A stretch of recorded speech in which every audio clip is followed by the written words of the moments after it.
외동아이는 사회성이나 인간적 발달이 느리고 자기중심적이 되기 쉽습니다. 이 문장에 동의하시나요? 안녕하세요. LPJ 마음건강 마인드헬스 코치 에린입니다. 방금 말씀드린 건 몇 년 전 학생 대상 공모전에서 금상을 수상한 출산 장려 포스터의 문구를 요약한 것인데요. 원본은 이렇습니다. 하나는 부족합니다. 외동아이에게는 형제가 없기 때문에 사회성이나 인간적 발달이 느리고 가정에서는 무엇이든 내 마음대로 이루어 보았으므로 자기중심적이 되기 쉽습니다. 수상작이 문제가 되자 상을 취소하고 주최 측에서 사과하는 것으로 논란은 마무리되었습니다. 외동아이에 대한 편견이 여실히 드러나는 사건이었죠. 사실 형제 수보다 중요한 건 부모의 양육 태도입니다. 그렇다면 어떤 양육 태도가 필요한지 사연과 함께 알아볼까요? 이분은 6살 아들을 키우고 있는 40대 초반 아버지입니다. 외아들이다 보니 사회성이 부족해질까봐 여러 활동을 시키며 또래 아이들과 어울릴 기회를 만들어주려고 노력하고 계신데요. 문제는 아이들이 싸우면 어떻게 해야 할지 모르겠다는 겁니다. 아이들끼리 사소한 다툼이 생기는 건 당연하지만 성숙하게 해결하는 방법을 모르겠어요.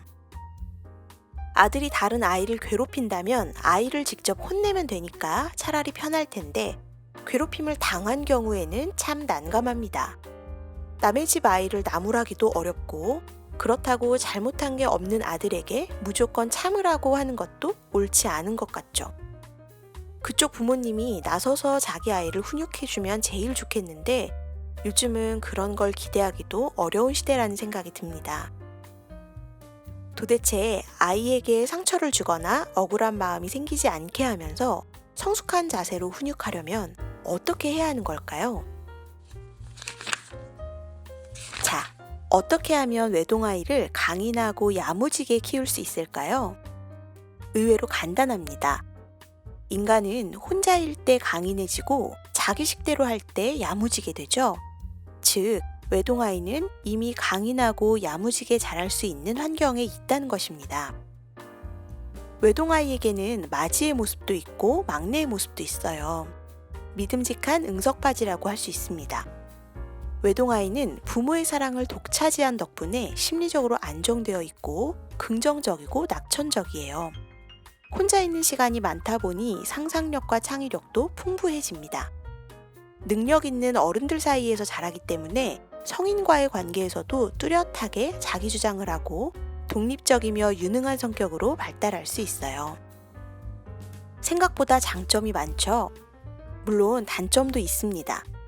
함께하는 경험을 통해서 협동심, 인내심, 설득력 같은 다양한 대인관계 능력을 기를 수가 있는데 외동아이에게는 의논하고 경쟁할 형제 자매가 없으니 그런 점이 굉장히 아쉽죠.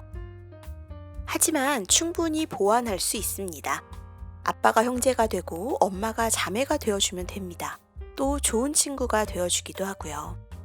당연히 사연자분처럼 또래 친구와 사귈 기회를 만들어주면 더 좋습니다. 그 외에는 다른 아이들과 다르지 않습니다. 부모의 생각이 서로 다르면 아이가 혼란스럽기 때문에 좋지 않고 경쟁심을 키우겠다고 일부러 다른 아이와 비교하는 것도 당연히 좋지 않습니다.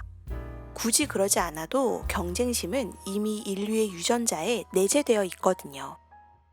또 과잉보호나 방임, 너무 엄격한 훈육도 좋지 않습니다. 과잉보호하면 아이는 의존적이고 무기력해지고 방임하면 독선적이고 버릇이 없어지고 너무 엄격하게 훈육하면 경직되고 주눅이 들게 됩니다. 아이에게 필요한 건 칭찬과 인정입니다. 부모의 긍정적인 기대가 아이의 능력을 결정하고 아이에게 자부심과 자신감을 심어주죠. 여기서 칭찬하라는 건 야단치지 말라거나 원하는 대로 놔두라거나 비위를 맞추라는 뜻이 아닙니다. 칭찬과 인정에는 무조건적인 사랑과 기본적인 신뢰감이라는 전제가 필요합니다. 모든 정신질환의 원인이 어릴 때 충분히 사랑받지 못한 것이라는 점만 보더라도 무조건적인 사랑은 필수입니다. 그리고 어른이 될 때까지 부모가 100% 책임지고 키우면서 최선을 다해 도울 거라는 사실을 아이가 믿을 수 있어야 합니다. 그런데 조건부 사랑을 하는 부모가 생각보다 많습니다. 잘해야만 사랑받을 수 있는 환경에서 자란 아이는 항상 다른 사람을 기쁘게 하려고 노력해요. 잘해야 한다는 강박관념에 시달리고 잘하지 못하면 죄의식을 느끼면서 불안정한 성격으로 자라게 되죠. 그렇다면 외동아이가 친구와 다툴 때 어떻게 해야 할지 고민하는 사연자에게 정신과 전문의 후박사가 전하는 탁월한 처방은 무엇일까요? 첫째, 아이의 능력을 믿어보세요. 아이들의 싸움을 잘 살펴보세요. 누군가 잘못하지 않았는데 다툼이 생기기도 합니다. 여러 아이들이 놀이하는 모습을 보다 보면 손이 근질거리는 한 아이가 괜히 다른 아이를 못살게 구는 걸 보실 수 있을 거예요. 아이들끼리는 싸우다가 다른 아이에게 피해를 입힐 수도 있고 내 아이가 당할 수도 있는데요. 어른들은 여기에 이유를 붙이고 합리화하면서 다양한 논거를 펼칩니다. 그런데 중요한 건 그 문제를 해결해야 하는 사람은 아버지가 아니라 아들이라는 사실입니다. 아이들은 싸우면서 큰다는 말이 있듯이 친구와 싸우는 것도 화해하는 것도 아이의 몫입니다. 그동안 아이가 잘 성장했다면 아이의 대인관계 능력을 믿고 한번 맡겨보세요. 둘째, 부모가 개입하지 마세요. 아이는 부모에게 모든 에너지를 집중하고 살아갑니다.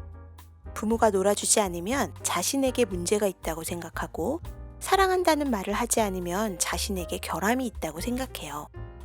그러니 매일 사랑한다고 말해주세요. 몸과 마음과 말로 반복해서 사랑을 확인시켜줘야 합니다.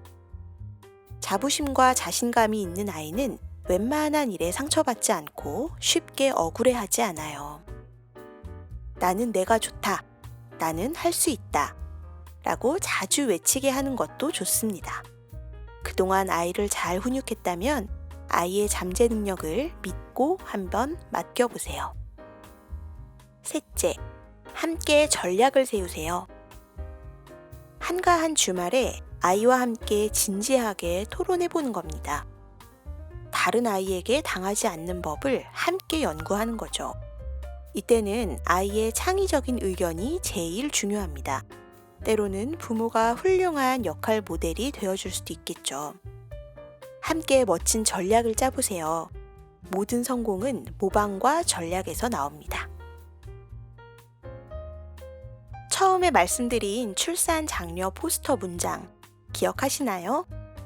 이 일이 논란에 그치지 않고 수상 취소까지 간 데에는 시대적 배경이 있습니다.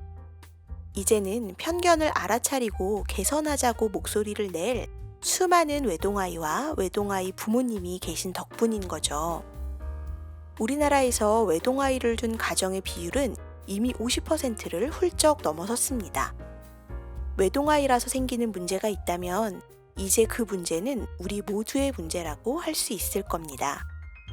아마 이런 편견이 바로 그 문제가 아닐까요? 그 편견도 곧 사라지리라 믿으면서 세상의 모든 부모님께 응원을 보냅니다. 우리는 다음 영상에서 또 만나요.